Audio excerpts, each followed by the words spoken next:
So there we go. I'm just going to introduce our speakers to you.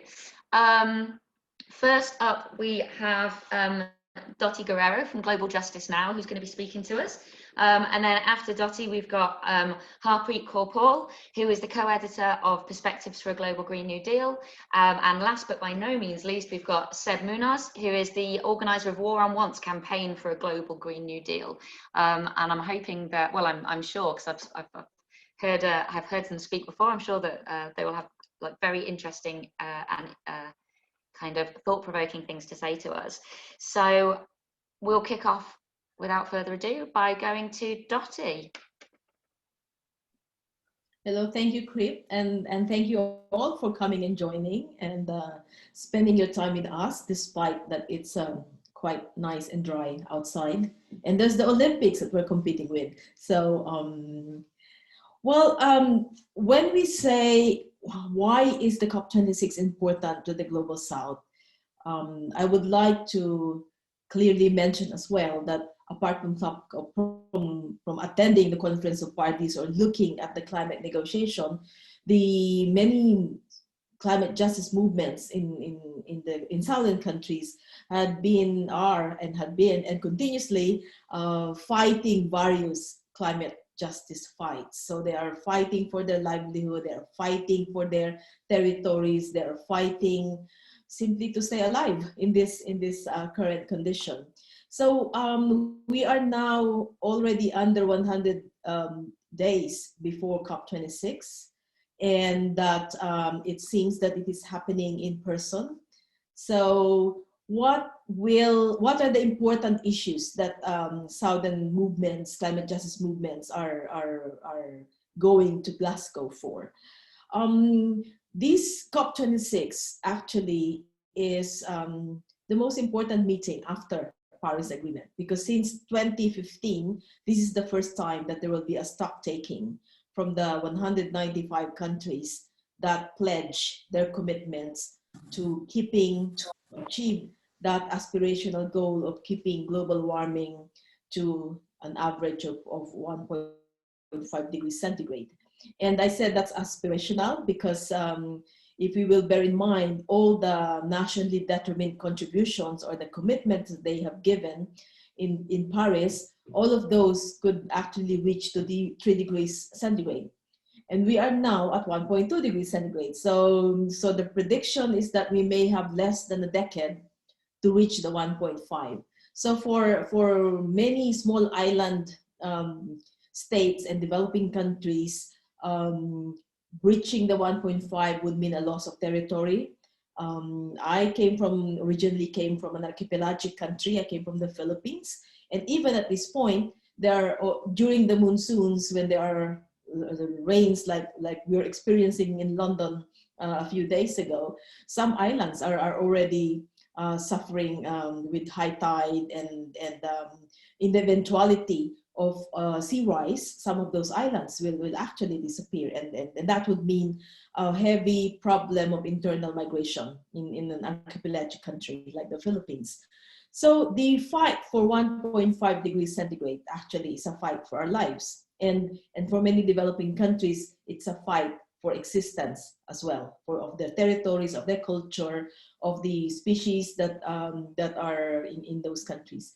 And what is also good to take note of is that many of those countries that are categorized as vulnerable countries, at least 7 of them are those countries of high diversity. So it is important that to keep them not to alter their environment. Some of the arguments on the road to COP26 would be what would be the results that we wanted to see. When we say we need the developed or the high income countries in the United Nations Framework Convention on Climate Change parlance, it's the Annex 1 country. This is the rich countries with the European Union and Australia, Canada, Japan in it. So what does it mean to have an ambitious and appropriate commitment? So many of them, after the Climate Ambition Summit, hosted by UK Prime Minister Johnson last December, and after the climate leaders summit hosted by President Biden of the US, many of those key countries had been increasing their commitments. However, there is also an argument that has been there in the negotiation that if we think and talk about responsibilities, it is the common, this is the fundamental fact in the negotiation that there are historical and huge emitters. And the UK is one of those. So the UK, it is not only the sixth wealthiest country, but it is also the fifth or sixth biggest historic emitter. Actually, the UK has been emitting since the start of the Industrial Revolution, because the Industrial Revolution started here. So when countries of the South say that we wanted, or they say to the Annex 1 countries, we wanted you to be more responsible and give an appropriate commitment, they are not meaning what they are ready to commit or what they are prepared to commit, but actually what is appropriate for them to commit. So that's one. And then second, there's also a big debate on fossil fuels and also climate finance. Well, climate finance is important because the cost of adaptation and mitigation, I mean, stopping emission and also living with the impacts of climate change and also loss and damage, is key to many developing countries. Because since the negotiation started, there's already that consideration that since they are the least responsible for climate change, then the rich countries should recognize their obligation for climate finance and technology transfer. So way back in 2009 in Copenhagen, there was already that commitment by the rich countries to come up with climate finance that amounts to $100 billion per year by 2020. So that deadline was actually last year, and but it's not happening. And only a few countries are actually also fulfilling their development pledge as well, to contribute a percentage of their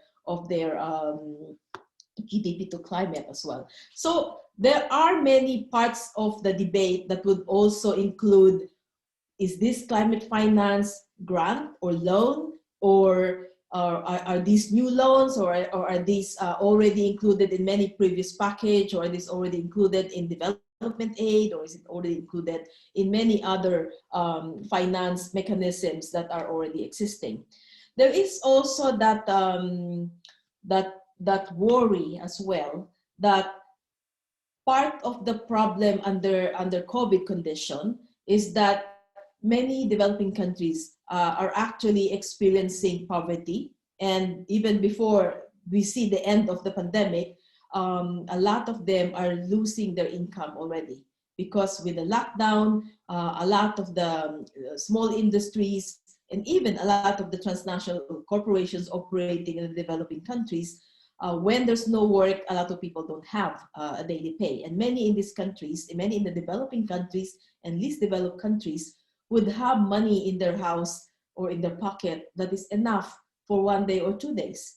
So if there's no work beyond that, then that will be a problem. But then with COVID-19 pandemic, we're also talking here of loss of income from tourism or from manufacturing or from other means of economic activities. So on top of climate, one of the things that they have to bear is how will they recover after the pandemic. So when we talk about recovery, so it should put climate and also COVID-19 in the discussion on recovery. And I think both Harpreet and Seb will discuss that.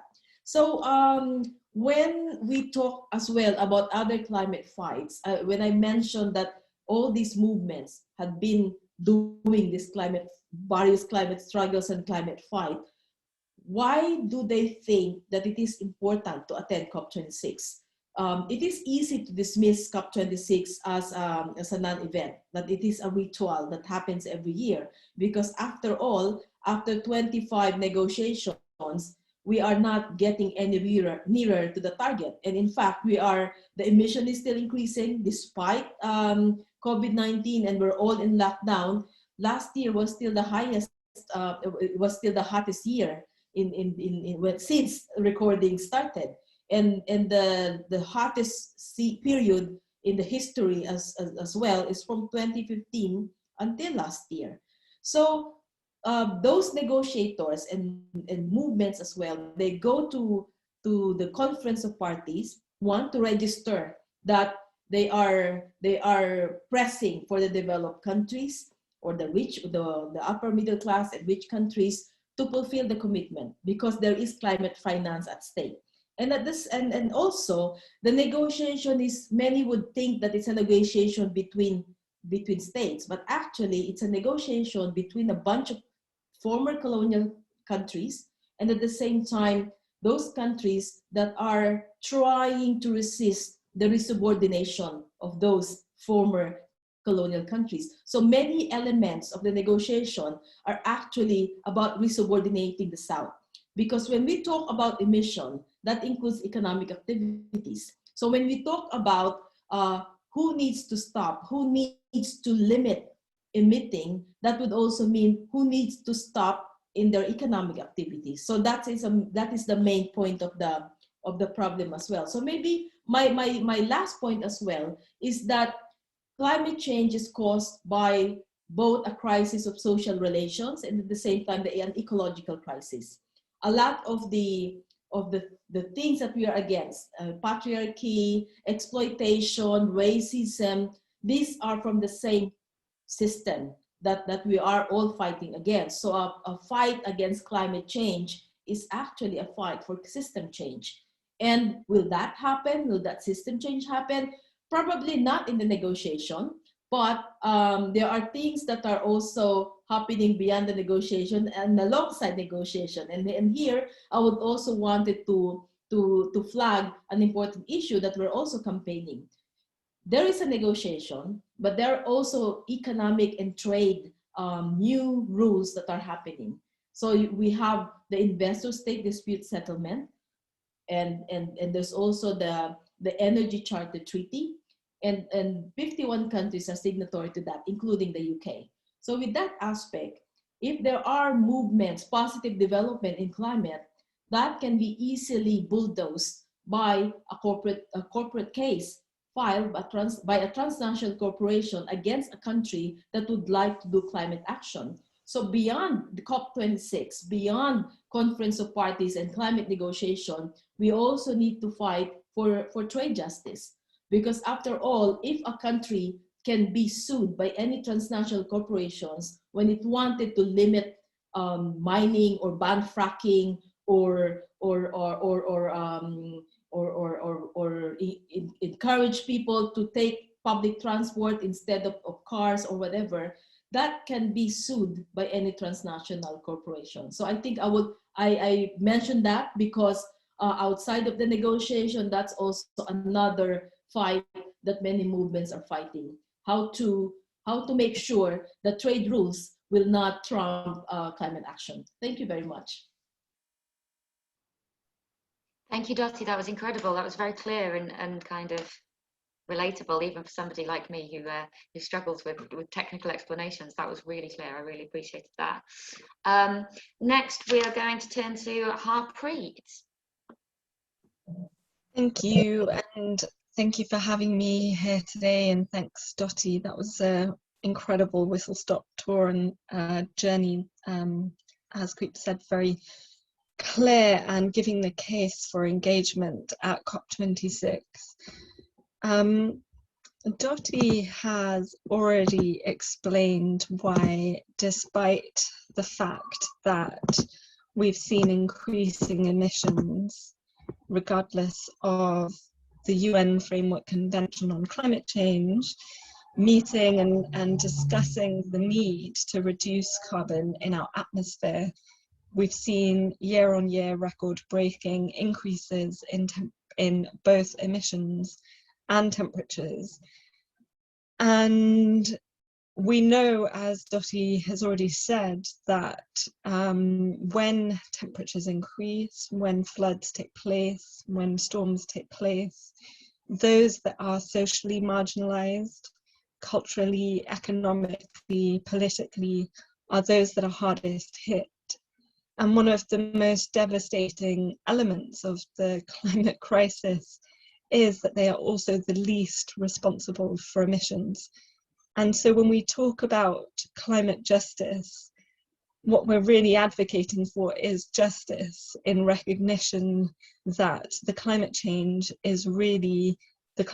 crisis is really a manifestation of other crises in the way we run our economic system, in who is disenfranchised from making decisions about the ways in which we live our lives and can use resources, who has access to land, who has decision-making say in workplaces, who can get access to health services or is considered first for evacuation when a storm is coming, whose interests are taken into account and who feels safe in the evacuation sites. And identity, what is in your purse, whether you have insurance, the strength and resilience of your housing, all plays a huge role in who is going to be hardest hit. And we know that historically there is a global pattern. From 1850 to 2002, developed countries, as Dottie explained in UNFCCC speak, Annex 1 countries contributed 3 times as many greenhouse gas emissions compared to the majority global south.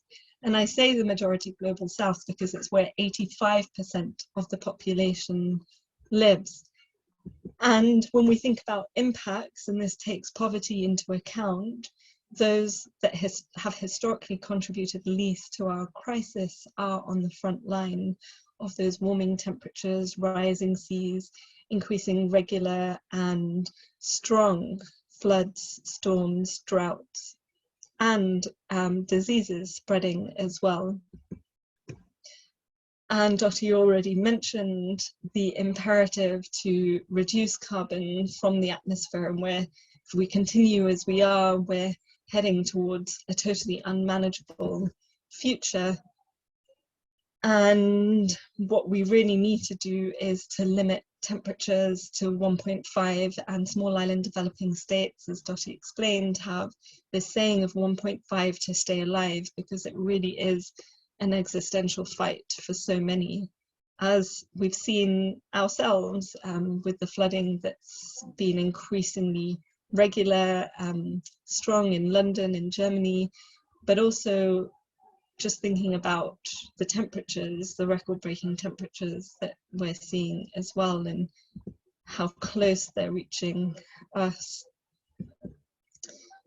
We also know that the richest 10% are responsible for almost half consumption emissions, and the poorest 50% are only, this is a statistic that's outdated actually, it says only around 10%, but it's now lower than that, it's around 7% of emissions. And the poorest live in the global south. So what Dalia, Gabrielle and I were trying to do when we wrote Perspectives on a Green New Deal in collaboration with 30 activists from the global south, including Seb, who is speaking next, is to say that what this reveals is the need for systems change, and you'll probably all be familiar with the saying systems change, not climate change.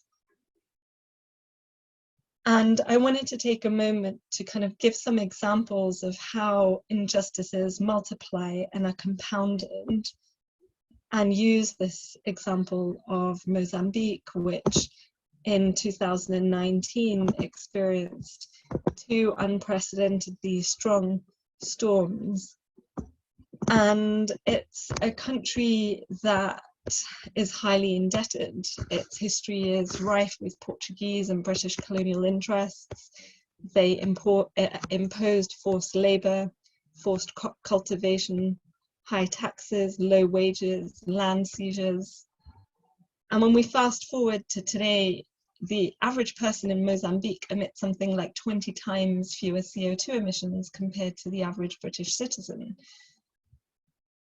What we also have is foreign loans promoting the expansion of coal and titanium, as well as the agribusiness industry, highly carbon intensive industries. And as the government is required through loan conditions to repay at high interest rates to its creditors, what it's been forced to do is reduce social security spending at the very time that that's the one thing that can protect those least responsible and most impacted by escalating climate change impacts. And the financial institutions that we are very familiar with are intimately linked to creating a very unjust system. So in 2013, the Jubilee Debt Campaign estimated that the UK gained something like $88 million in interest payments from a loan. And you've got the London branches of Credit Suisse providing loans that have been contested as illegal under Mozambique law. And in September 2020, Friends of the Earth issued a legal challenge to the decision by the Department of Trade to invest over $1 billion in a major gas project off the coast of Mozambique. It was a decision that was made months before the UK government said that it would stop investing in projects like that abroad. So it's still undergoing legal challenge. I guess what I'm trying to say is we have a context in which British financial institutions based in London, based in Europe, are still profiting from highly carbon intensive trade and creating a context that is exacerbating the fact that those least responsible are having to respond to climate impacts disproportionately. And what the book goes through is highlighting the kind of social marginalizations which add to that as well. So you have stories of young children describing this harrowing experience of feeling not knowing whether their parents would come back from fishing, hearing the sound of the wind, and how the moments before having the walls from homes just suddenly ripped off. And those that were in precarious housing were more likely to be impoverished, be identifying as queer, or being older, living with disabilities. And so, as I said at the outset, what this crisis really reveals is the need to address injustices together. And that is at the core of what we say in the book when we talk about systems change. We're talking about patriarchy, racism, ableism, ageism, and every kind of marginalization that creates a world in which profit is prioritized over people, communities, and the environment. Thanks. Thank you, Harpreet. That was really thought-provoking. And next we'll turn to Seb, who will be our final speaker today. So people start thinking about your questions that you want to ask after he's finished. Over to you, Seb. Thanks so much, Cree. And thanks also, Simon, for the invitation, and to Harpreet and Dottie for both really laying out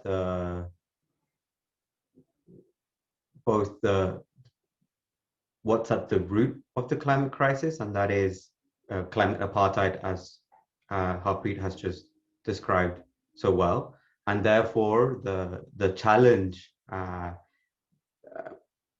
and the urgency for there to be interventions given the COP26 is going to be taking place in the UK. So I thank you both for laying that out, and you've done a much better job than I could have in the first slide that I was going to show you. So thanks for that. I'm just going to share my screen.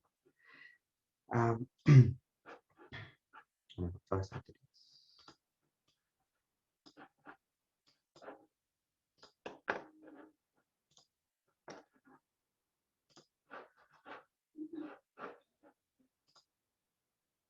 okay. Can I just double check that you can see? Yeah, that's perfect. Thanks. We've got the presentation up. Okay, brilliant.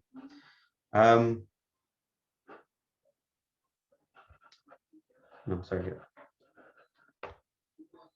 Just bear with me 1 second. I have to put the right view.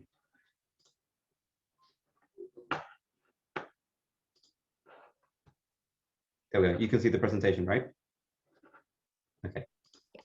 Yes, we can. Okay. Right. So I guess this, what I'm going to speak about is really one of another fundamental battle that is both tangential but highly important and critical to the negotiations, but really illustrates one of the crises that Harpreet was alluding to, that are at the root of climate and ecological breakdown, and that is what we've attempted to address in a report that's called A Material Transition, Supply and Demand Solutions for Renewable Energy Minerals. And it's a report produced by War and Want, London Mining Network, and Yes to Life, No to Mining.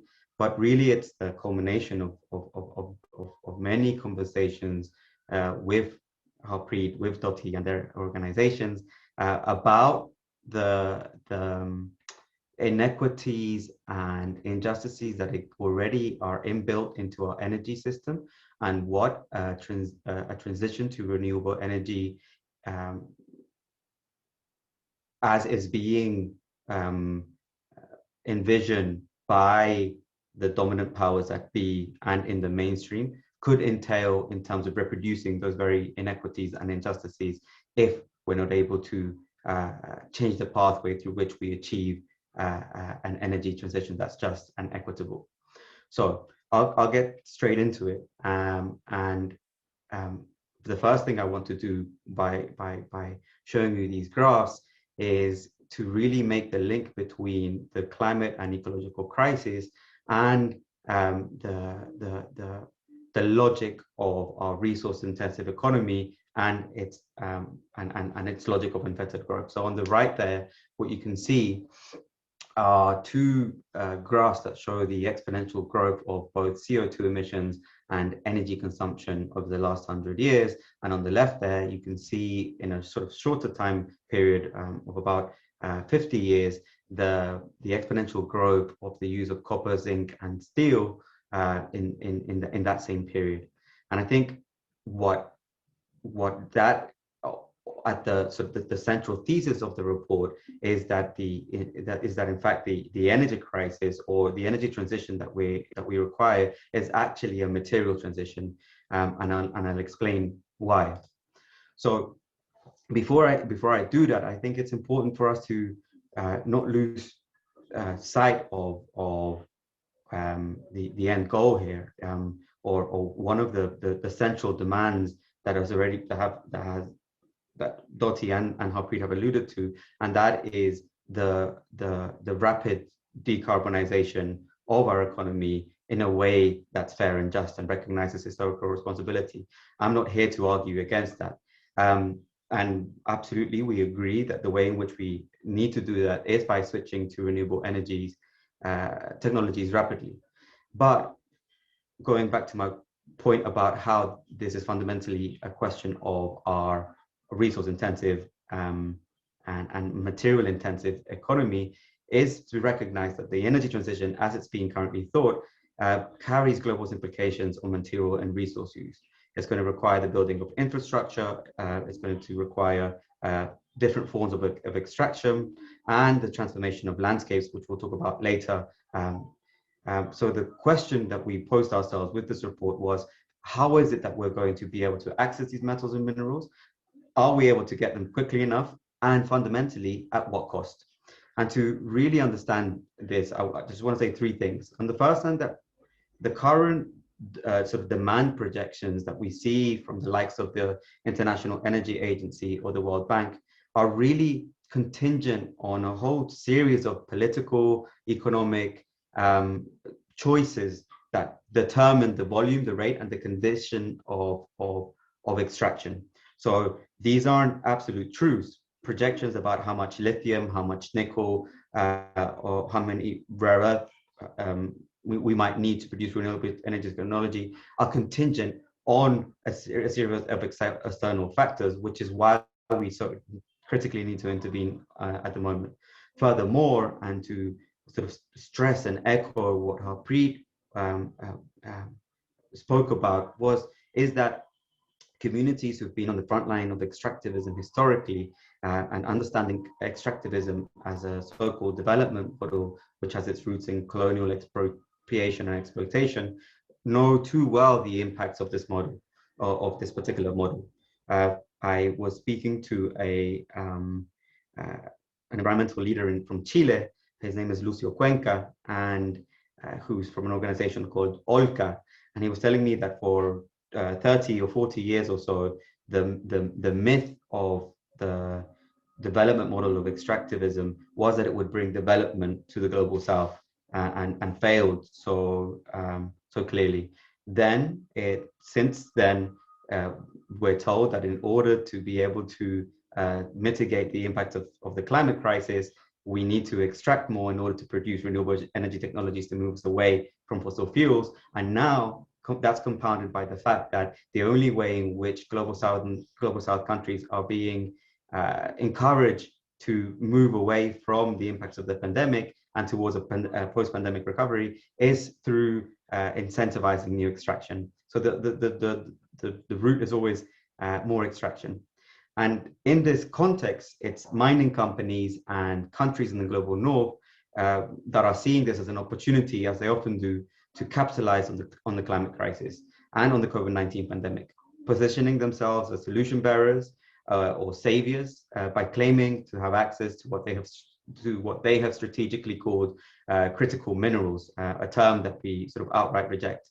And this is no more than the many examples of fossil fuel companies that we see greenwashing their dirty and destructive and highly polluting industries in order to capitalize on this moment. And this is relevant also because it's not only the financiers and the fossil fuel companies that have their headquarters in London, but also, and this is much less known, the majority of the world's mining corporations are headquartered in London and trade on the different stock exchanges in the city of London.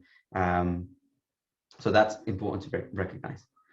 And so I'm going to just, because in the interest of time, point you towards the report to find out kind of both the specific metals and minerals that are currently being projected as critical by the mining industry for the production of renewable energy technology, as well as the type of renewable energy technologies that are being spoken about, from solar panels to wind turbines to electric vehicle battery storage.